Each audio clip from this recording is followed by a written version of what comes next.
안녕하세요. 찰리브라입니다. 뭐, 오늘은 제가 코인을 보니까 제로엑스, 제로엑스가 호재거리를 발표를 하면서 좀 오르긴 했는데, 어쨌건 작년 연말 대비해서 저점이 지속적으로 전체 코인이, 비트코인, 이더리움 뿐만 아니라 알트코인도 저점은 지속적으로 상승하고 있다라고 이제 전 생각을 하거든요. 근데 우리는 오늘 30% 급등해서 아니면 일주일 동안 상승해서 내가 투자한 금액에 금방 다가가서 정고점을 회복하기를 바라지만 이 사람들이 모두를 다 부자를 만들어주지 않는다라고 이제 전 생각을 하거든요. 항상 누누이 제가 말씀드리지만 막판까지 코인 투자에서 큰 수익을 거두는 사람은 그렇게 많지는 않을 거다라고 제가 항상 이제 말씀을 드리는데 그렇게 만들죠, 사람을. 이거 보시면은 2월 28일, 그러니까 얼마 되지 않은 기사죠. 위메이드 올해 기대작 나이트 크로우 출시에 앞서 사옥 세 단장. 이런 게임 하나 만들려면 이게 1, 2개월에 만드는 게 아니란 말이에요. 그럼 작년 4분기 이전서부터 3분기부터 준비했을 수도 있는데 아무리 늦게 해도 그럼 그때 작년 4분기에 벌어졌었던 무슨 악재 뉴스들, 그런 것들. 근데 제가 이런 거를 이거는 2월 28일 날 이것도 획고의 전략적 투자, M2E, L2E, 위믹스 생태계 확장, 이동수단 개념. 이거는 게임뿐만 아니라 우리 그냥 물리적으로 퀵보드 있잖아요. 퀵보드 공유 서비스 이런 거. 근데 그런 데까지 확장한다 이런 얘기가 나오잖아요. 이 돈은 어디서 나왔을까? 파산 직전까지 기사에는 그렇게 나왔었는데 제가 이거를 반복적으로 말씀드리는 이유는 내가 투자한 코인이 호재 기사가 없어 지금 현재. 호재 기사도 없고 그렇다고 탄력적으로 가격이 펌핑도 없어. 그러면 이 코인은 죽은 코인일까? 아무 일도 안 하는 코인일까?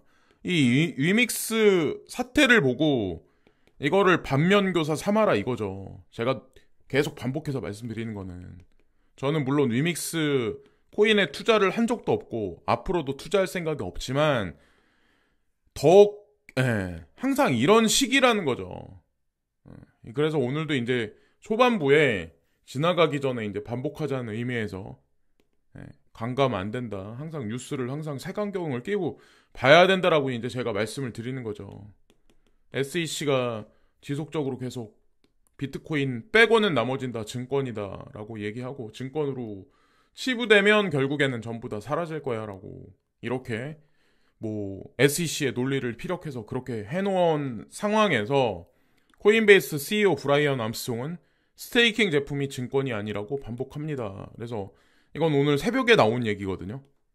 둘 중에 하나는 SEC 게리 겐슬러 이분의 주장과 코인베이스 브라이언 암스트롱의 두 개의 주장이 맞대결하고 있는 현재의 와중 중에 자 어떤 견해가 정답인지 이미 정답은 나와 있어요.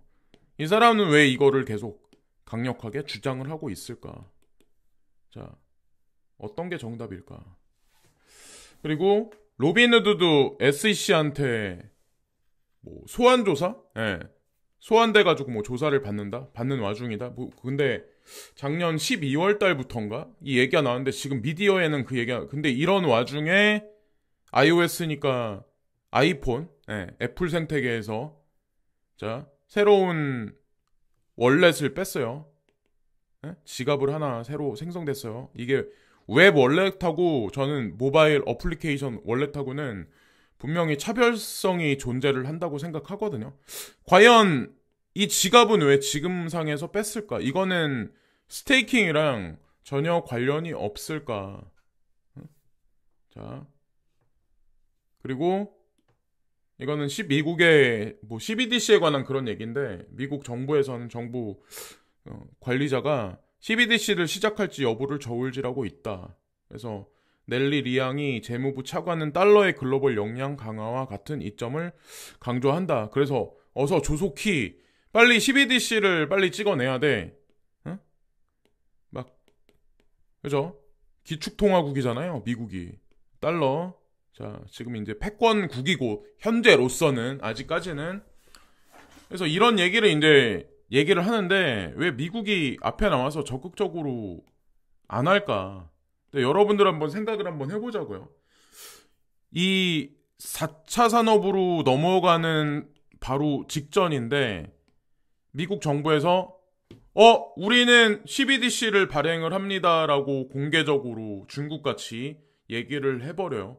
그러니까 물론 뭐 중국의 위에나도 기축통화 2016년에 기축통화 자리에 들어가긴 했지만 점유율로 따졌을 때는 절대적이라서 거의 한 뭐 47% 정도 되는 글로벌 통화에서 달러가 차지하는 비중이 절대적이라서 미국이 자칫 잘못 발언을 하면 전 세계 경제는 어떻게 될까요? 네.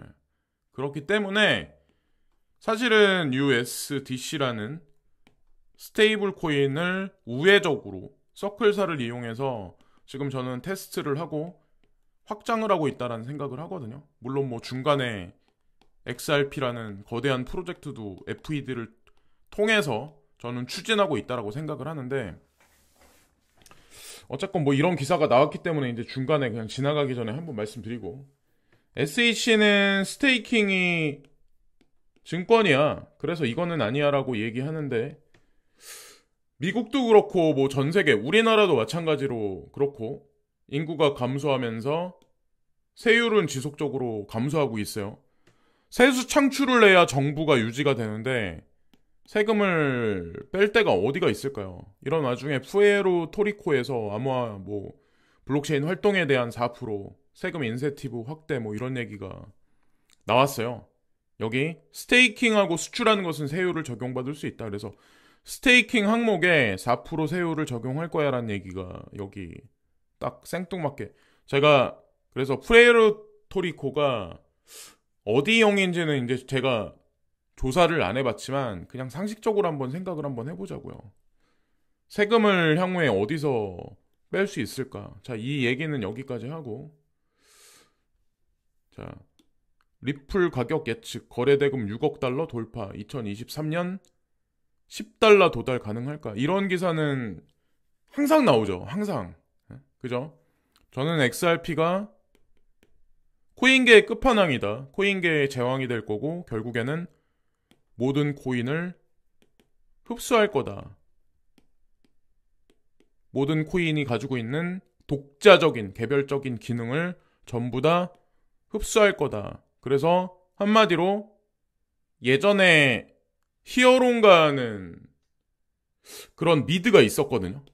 거기 보면 세일러라는 캐릭터가 있는데 그 세일러를 제가 빗대서 XRP를 설명드린 적이 아마 있었을 거예요. 이 중간에 이걸 더 극대화시킨 역할을 하는 거는 코스모스나 체인링크 같은 그런 코인들, 브릿징을 더 강화시켜줄 수 있는 그런 코인들이겠지만 궁극에는 이 친구인데 뭐 어쨌건 2023년에 뭐 10달러 도달 가능할까 뭐 여러 가지 측면에서 이런 얘기가 지금 나오는데 글쎄요 어떻게 될지 전 가격은 모르겠네요. 10달러가 가능할까요? 자, 근데 이제 중요한 부분이 있어요. 2월 23일에 리플의 소프트웨어 엔지니어 마유카 바다리는 가터브의 새로운 크로스체인 브릿지 프로토콜을 제안하고 트위터에 링크를 공유했다. XRP 레저와 리플X 개발사들이 개발한 이번 프로토콜은 서로 다른 네트워크 간 상호 운영성을 지원하면서 동시에 체인 브릿지에서 있는 자산의 안전을 확보하는 것을 목표로 한다. 근데 가격은 별로다. 하지만 이러한 긍정적 개발 소식에도 리플코인은 상승을 유발할 특별한 촉매 부재로 계속 하락하고 있다. 뭐 이 얘기 그러면 우리 대중 투자자들은 중간에 지치겠죠. 지쳐서 결국에는 이 코인을 포기하지 않을까. 그리고 많은 사람들이 이번 소송에서 소송 결과가 나오면 리플이 급등을 할 거야 라고 거의 한 대부분은 예측을 할 수가 있지만 위믹스를 제가 이제 계속 말씀드리는 게 위믹스가 그 정도로 대중들의 뒤통수를 쳤는데 200원까지 떨궈 놓고 15,000원까지 올라갔던 게 그럼 과연 XRP는 정상적으로 우리가 원하는 대로 그냥 이렇게 올라갈까? 예, 그냥 이렇게 올라갈까? 그냥 사람들을 그냥 쉽게, 아주 쉽게 그냥 부자로 만들어줄까? 당연한 거 아닌가요? 예? 여기서 뭔가 위믹스보다 훨씬 큰 트릭이 나올 거라는 거는, 자, 이것도 지내가는 김에 이제 뒤통수를 맞아도 내가 알고 뒤통수를 맞는 거랑 모르고 뒤통수를 맞는 거랑은 하늘과 땅 차이거든요. 예. 위믹스 뒤통수 맞아가지고 200원에 손절하고 뭐 위믹스 안 좋다, 뭐 망할 코인이다 라고 얘기했던 유튜버나 이런 사람들한테 가서 따져봐야 별 의미 없고, 또 손해보신 분들이 집단으로 소송을 제기해도 그 의미가 없어요, 사실은. 그래서 제가 누차 계속 말씀드리지만 자본주의 사회에서 미디어를 보고 100% 필터링 없이 그렇게 좌지우지되면 결국엔 나만 손해라는 거죠. 특히나 이제 우리 대중들은 내가 주도권을 잡은 사람이 아니잖아요. 더 시총이 크고 더 거대한 프로젝트는 얼마나 큰 뒤통수를 칠까? 우리는 그냥 순진하게 어쩌고저쩌고 생각을 하지만, 근데 항상 제가 말씀드리지만 결론이 중요해. 결론까지 가는 데는 분명히 이제 시간이 걸리긴 하겠지만, 1600만 이더리움 풀리는 상하이, 뭐 카펠라 하드포크 기술 혁신 통해 시장 신뢰 잡는다, 뭐 이런 뉴스. 근데 뭐 1600만 개의 이더리움이 풀리면은 폭락할 거다라는 예측, 이게 작년 11월달, 12월달에 많은 유튜버들이 이 얘기를 겁나 떠들었죠. 근데 2월 28일이 일단 지났어요. 그죠? 그리고 나서 이 뉴스가 나왔는데 뭐 어떻게 될지는 모르겠지만, 이 또한 뭐 사람들이 너무 이게 확대 해석해서 그냥 폭락이 올 거다 생각하는 게 아닐지.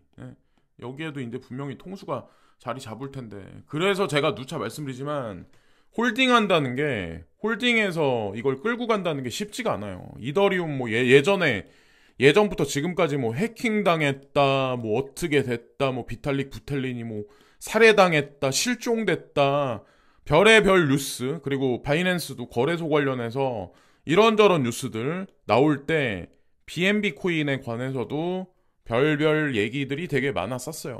거기 다 이렇게 저렇게 휘청이고 휘둘린 사람들은 결국 큰 수익을 못 거둔 거고, 그래서 저는 웬만하면 영상에서 여러분들한테 혼란스럽지 않게 만들어 드리려고 하는 거예요. 이건 뭐 단기적인 측면으로 저는 이제 뭐 영상에서 뷰를 설명드리는 게 아니기 때문에, 인천공항 중국 국영 면세점 진입 유력 국내 업체 초비상. 제가 보니까 이 중국 국영 기업이 1.5조? 네. 그러니까 국내에서 지금 있는 면세점 그 사업하는 사람들보다 더 규모가 크다고 하더라고요. 근데 이 입찰에 참가를 한다? 한국 정부의 용인이 없었을까? 만약에 이 중국 국영 면세점이 인천국제공항 여기에 들어오면 과연 중국인들은 어디를 택해서 움직일까? 그러면 이 면세점은 또 알리바바랑 또 연결돼 있을 텐데. 네. 근데 이거는 제가 이제 중국에 관해서 이런 얘기를 자꾸 옹호하는 반원이라고 생각하시는 분들이 있는데, 저는 그냥 보여지는 거대로, 흐름대로 제가 뭐 미국과 중국에 관해서도 큰 범주에서 2030년까지 프레임을 보고, 저는 이제 그런 식의 얘기를 하고 예측을 하는 거지. 2018년부터 제가 7월달부터 제가 중국이 부상할 거다라는 주장을 계속 펴왔죠. 지금까지. 서서히 지금 밑그림 작업이 보여지고 있어요. 선입견을 가지면 안 된다, 제가 계속 말씀을 드렸던 것 같아요. 하여튼 결국엔 뭐 이렇게 되고 있네요, 서서히. 거기다가 사람들이 뭐 중국 뭐 유튜브나 아니면 뭐 어떤 교수가 나와서 뭐 중국에 관해서 무슨 얘기 뭐 이런 얘기 저런 얘기 하면서 막 그러는데, 그렇게 따지면은 카카오도 사용하면 안 되죠. 카카오도 사용하면 안 되고, 카카오하고 관련돼 있는 모든 뭐 카카오 엔터라든가 뭐 어쩌면 우리가 많이 사용하고 있는 업비트라는 회사 있잖아요. 예? 여기도 지배 구조를 한번 표면상에 나와 있는 거 말고 뒤집어 까보면 그 몰라요. 지배 구조를. 예. 물론 뭐 회계장부에는 한국인이 거기 뭐 들어가 있겠죠.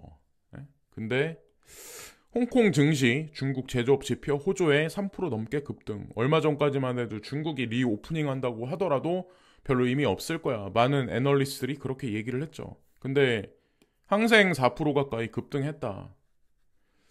과연 향후에 알리바바라든가 텐센트라든가 이런 주식의 가격은 과연 어떻게 될지 되게 궁금해지네요. 한 짧게는 2025년까지만이라도. 어쨌건 이거랑 홍콩의 가상자산 시장 제도권 수용에 관한 정책 발표랑 같이 한번 보시면 조금 재미난 그림이 나오지 않을까라는 생각을 합니다. 이거는 뭐 몇 개월 보고 제가 말씀드리는 게 아니고 인구 감소, 성장률 추락에 쏟아지는 중국 쇠퇴론, 이 조선일보에 나온 얘기거든요. 근데 보통 성장률 추락이다, 중국 쇠퇴론이 어디 기사가 많이 인용되냐면 파이낸셜 타임즈나 텔레그래프, 예, 이거 서방 미디어거든요. 객관적이지 않은 서방 미디어. 왜 우크라이나 분쟁에 관한, 우크라이나 전쟁에 관한 것도 미디어가 서방 미디어와 이것도 나눠져요. 일본 미디어와, 일본 미디어가 그래도 조금 객관적이거든요.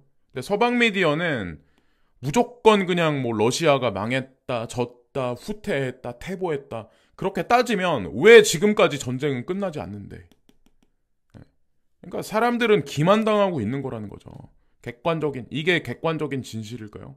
인구 감소로? 인구 감소가 더 빨리 진행되는 거는 사실은 미국을 필두로 한 G7 국가들이 더 빨라요. 이 측면에서. 4차 산업혁명에서도 알고 보면 제가 지금 표면상 이제 보여지는 여러 가지 기사를 보고 제가 이제 객관적으로 이제 말씀드리는 건데 드론이라든가 아니면 집에다가 우리 거실에다 놓는 로봇 청소기 같은 거 있잖아요. 그러니까 그냥 요즘에는 여러분들 아시죠? 로봇 청소기 사용을 해도 그 사람 손 대지 않아도 그거 걸레 다 빨아주죠. 거기다가 그 먼지 같은 거 그것도 다 본인이 알아서 해서 뭐 손을 일주일에 한 번만 대도 되게 만들어놨어요. 근데 거의 대부분 90%가 다 중국 업체들이 이걸 가지고 있다. 근데 이게 그냥 단순하게 청소기가 아니라는 거죠. 이 기술이. 이게 아마 자율주행차랑 4차 산업혁명에 있는 모든 산업하고 연결되어 있는 구도가 있어요. 사실은. 쿠팡, 롯데 제치고 이마트 넘본다. 근데 이것도 제가 위믹스 얘기하면서 쿠팡도 몇 년 전까지만 해도 거의 뭐 망한다? 한국 대중들이 이제 그렇게 다 얘기. 네. 근데 여기 보면은 이마트가 지금 부동의 1위인데 이미 이거는 게임이 끝났어요. 뭐 아시겠지만 소뱅이라는 데가 우버를 비롯해서 그랩이라든가 전 세계 차량 공유하고 관련돼 있는 기술은 다 가지고 있는데 그러면 이게 2025년이 돼서 자율주행 법안이 완벽하게 통과가 된다? 기술이 진보했다? 누구보다 빠르게 물류산업에 관해서 전자동화시키고 메카트로닉스를 빨리 진입시키는 게 쿠팡이 될 가능성이 높은데 어떻게 될까요? 쿠팡은 거기다가 아마존이 뒤에서 버티고 있고 알리바바가 또 같이 이 게임에서 이마트가 과연 이길 수 있을까? 근데 이미 이거는 게임이 끝났다는 거죠, 사실은. 코인하고도 이제 관련 있어요, 사실은.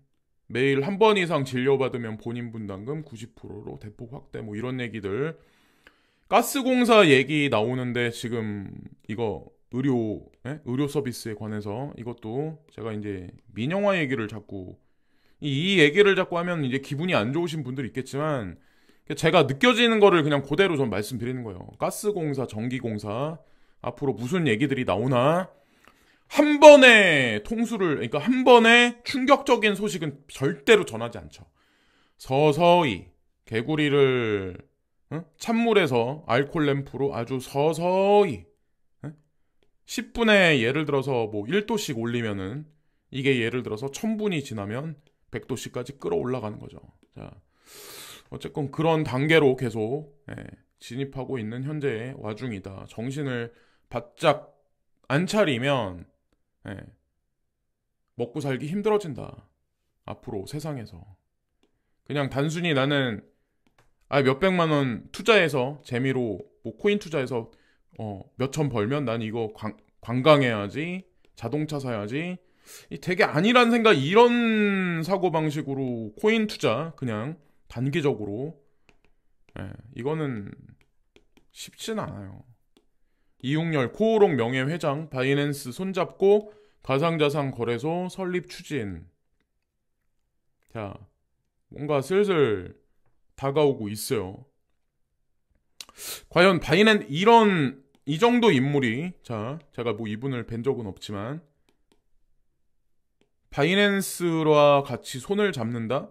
바이낸스, 그리고 여기에 보면 금융당국 바이낸스 국내 진출에 부정적이란 얘기가 나왔는데 이게 진실일까? 이거를 보고 이제 많은 누리꾼들이나 개돼지 유튜버들이, 식견이 좁은 어떤 그런 사람들이 바이낸스는 끝났어, 바이낸스는 한국 진출 못할 거야 라고 아마 얘기를 하는 사람들도 아마 분명히 있을 거예요. 근데 이런 사람들이 특징이 또 막상 진출을 하면 이제 누구보다 또 빨기 시작을 하죠.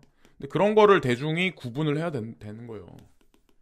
근데 어쨌건 뭐 이런 얘기도 그냥 넘기면 안 될 것 같고, 여기 지배구조에 관해서 나와요. 지배구조가 명확하지 않다. 재무정보, 수익 창출, 뭐 어쩌고저쩌고 이런 얘기 갖다 이제 사람들은 분석을 하죠. 분석을 해도 정답이 없어. 정답은 없는데 진출을 해. 이 얘기는 정치 권력계가 개입이 돼 있다는 얘기고, 이들이 옹호해주고 도와주니까 이 사업을 할 수가 있는 거예요. 권도영 아직까지 잡히지 않죠. 정치권이 세계 어떤 뭐 인터폴 관련해서 인터폴 위에 누군가, 우리나라에도 많은 범죄가 일어나요. 정치계, 경제계. 근데 그들이 기소되는 척하다가 기소 안 되고 철컹철컹 안 되는 이유가 과연 왜 그럴까요? 우리가 순진하게 생각하듯이 그렇게 세상이 돌아가지 않아요. 특히 이제 정치계는 제가 보니까 더 하더라고요. 뭐 자살했다고 그런 얘기들이 나오잖아요. 누군가들이. 저는 이거 다 믿지 않거든요.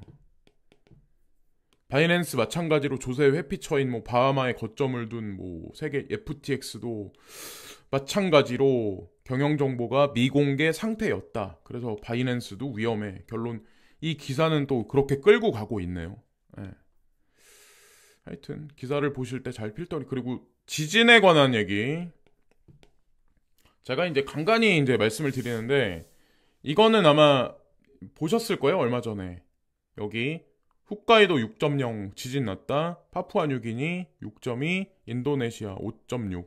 이 여기 불의 고리 얘기하는 거거든요. 지구를 둘러싸는 불의 고리. 인도네시아 6.3. 칠레, 여기는 남미죠. 남미 위에 북미. 근데 만약에 오면은 이쪽 근방이니까 여기서 이렇게 넘어가서 남미부터 가고 그 다음에 아마 북미로 넘어가지 않을까라는 생각을 하는데, 어쨌건 계속해서 저점이 계속 올라가고 빈도가 계속 상승하고 있는 현재의 와중, 제가 지진에 관한 패러다임이 부동산 투자 시장을 강타하면 쉽지는 않을 거다라는 말씀을 제가 반복적으로 계속 드렸던 것 같아요.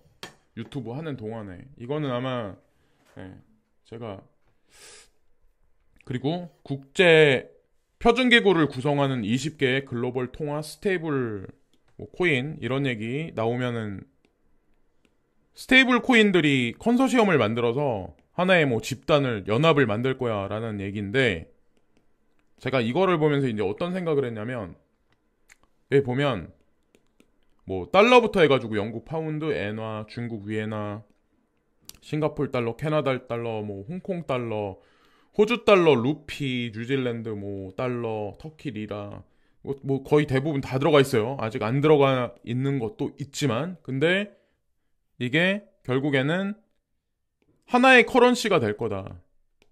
하나의 통화, 원통화, 그냥. 지금은 각국 통화가 다 이렇게 분리돼 있지만 어느 순간 이 CBDC를 다 전 세계가 각국 중앙은행이 발행을 할 거고, 이 중앙은행이 발행한 CBDC가 연합을 형성을 하고, 지금 연합을 형성한다는 얘기가 나오잖아요. 그 이후에 각 CBDC가 하나로 뭉쳐서 그냥 하나가 돼버리겠죠. 네. 하나가 돼버리겠죠. 어느 순간에. 그리고 정치 경제도 지금 뭐 G7이다, G20다 이런 연합체계가 있지만 결국에는 이것도 다 통합되지 않을까라는 생각을 해요. 어느 순간이 되면. 그럼 여기서 통치하는 지배 세력과 지배받는 대중만 남는 거죠. 지금보다 조금 더 공고히 하지 않을까라는 생각을 해요. 이 사람들이 진짜 궁극에 원하는 게 사람들을 돈을 벌게 해주고, 그래서 뭐 탈중앙화를 만든다. 그리고 또한 중요한 게 이 달러에 페그된 거, 아니면 위에나에 엔화에 페그된 뭐 스테이블 코인 어쩌고 저쩌고 얘기 나오는데, 사람들은 탈중앙화 뭐 블록체인 뭐 4차 산업 어쩌고 저쩌고 얘기를 하는데, 탈중앙화가 아니라 중앙 집권화의 연속 선상에 있는 게 사실은 블록체인 산업이에요.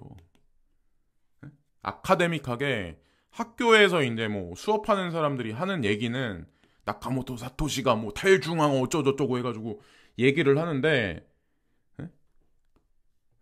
조금 더 빈도가 높은 감시사회로 들어가는 거지. 그게 뭐 미국은 자유민주주의야, 중국은 뭐 여기저기 막 감시체계가 막. 근데 앞으로 보세요. 어떻게 되나. 똑같지. 독일 2월 CPI 전년비 8.7% 상승, 높은 수준 유지. 자, 과연 금리 인상을 지속적으로 하고 있는데 왜 인플레는 잡히지 않을까? 결정적인 사건이 터져서 인플레는 일시적으로 급강할 확률이 높긴 하지만, 중요한 건 신흥국들이 가지고 있는 이 인플레이션율과 G7을 필두로 한 선진국들이 가지고 있는 인플레이션율은 극명하게 다르다. 여기서 G7이 할 수 있는 일과 신흥국들이 할 수 있는 일은 분명히 차별이 돼 있다. 여기는 금리를 인하하거나 금리를 동결해서 돈을 더 풀 수 있는 여력이 있고, 여기는 금리 동결을 한참 끌고 가야 할 상황으로 갈 확률이 높아요. 거기다가 인플레이션율도 금리를 설상 인하해서 돈을 푼다고 해도 오히려 이거를 더 건드려서 위험한 상황을 발생할 확률이 향후 5년 동안 늘어날 확률도 높다는 거죠. 이게 이 부분이 되게 중요한 사실 부분이긴 한데, 테슬라 멕시코의 새 기가 팩토리 50억 달러 규모. 원래 한국에도 이거를 뭐 설립한다라는 얘기가 있었는데 중간에 인도랑 이제 멕시코가 있었죠. 근데 한국은 제가 아닌다라고 말씀을 드렸던 것 같아요. 결국엔 선택을 했네요. 멕시코로. 북미 시장을 저가의 인건비로 공략해서 지속적으로 생산하기 위해선 멕시코가 딱 맞죠. 여러 가지 면에서, 코스트나 여러 가지 면에서. 인도에는 인건비가 싸지만 중요한 건 여기서 일로 넘어가는데 또 물류비가 있잖아요. 여러 가지 것들 아마 감안해서 앨런 머스크가 결정하지 않았을까. 어쨌건 결정은 또 이렇게 났네요. 그래서 오늘 뭐 이런저런 뉴스들을 말씀드렸는데 복잡한 것 같지만 복잡하지만 않습니다. 그리고 뉴스에 제가 직접적으로 언급 안 해도 거기에 사실 여러 가지 힌트가 숨어 있어요. 그래서 항상 뉴스를 보실 때 제 유튜브뿐만 아니라 뭐 공중파의 연합뉴스를 보시건 조선일보에 나오는 뉴스를 보시건 코인 관련한 뉴스를 보시건 항상 물음표를 10개씩 100개씩 던지시면서 그렇게 생각을 정리하시면 좋지 않을까라는 말씀을 드리면서 이번 방송도 마치겠습니다. 감사합니다.